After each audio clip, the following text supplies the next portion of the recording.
The uses and benefits of fabric architecture. Making a statement. It's undeniable that a well-designed fabric structure can make a big statement. The construction of London's Millennium Dome, Denver International Airport and Ashford Designer Outlet all include iconic tensile fabric structures for exactly this purpose. Fabric is incredibly useful within building design because it lets you bring bespoke dynamic shapes to an otherwise rudimentary structure.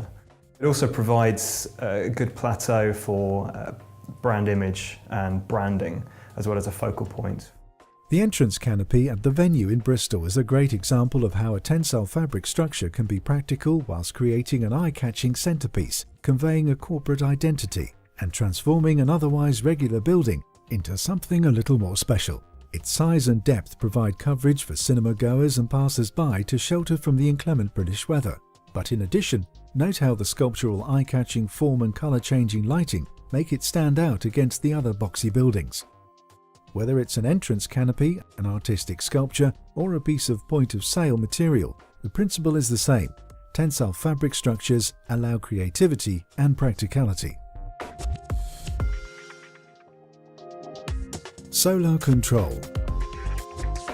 Curtains and blinds are the traditional ways of using fabric to control light transmission, but they are not the most exciting or the most creative. As architects look for more interesting ways to introduce light into a space, we look for ways in which that light transmission can be controlled, diffused and reflected.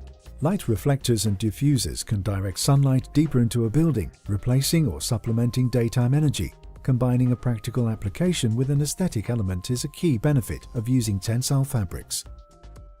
Take this structure at the BBC offices for an example. These lampshade-style structures are formed using a lightweight framework and stretch fabric. They diffuse the direct sunlight and provide soft illumination for the space below. When the sun goes down, the same fabric structures can achieve startling results with uplights or backlighting. And in addition to this functionality, the aligned forms are a visual feature in themselves.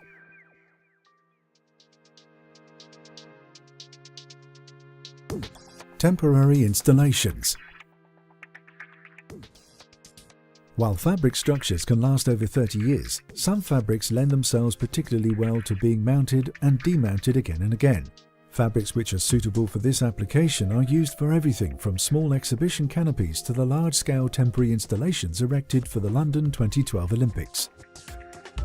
Well, I think the fabric structures are great for temporary use because they are very quick to install and deinstall. The equipment to do that sort of work is not particularly complicated or onerous.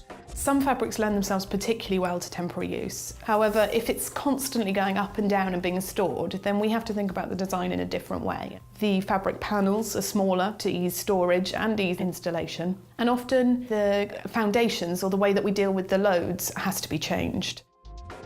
This canopy, constructed every year for the Holland Park Opera season, is designed to be dismantled at the end of the summer and stored through the winter. As a result, the weight, size and number of steel columns supporting the structure were minimised. Much of the support comes from tie-down cables. The fabric is a flexible PVC-coated polyester, made up of panels limited in size to allow for easy handling and storage. In this case, the structure is designed to impose no loads on the existing buildings, so all ballast comes from permanent foundations. For tensile fabric structures which are relocated time and time again, or where foundations are not viable, ground anchors and water or sand ballast can also be used. Fabric architecture is particularly suited to many commercial and leisure schemes where a project life of 20 or 30 years suits the overall life of the project before it becomes outdated and needs redevelopment.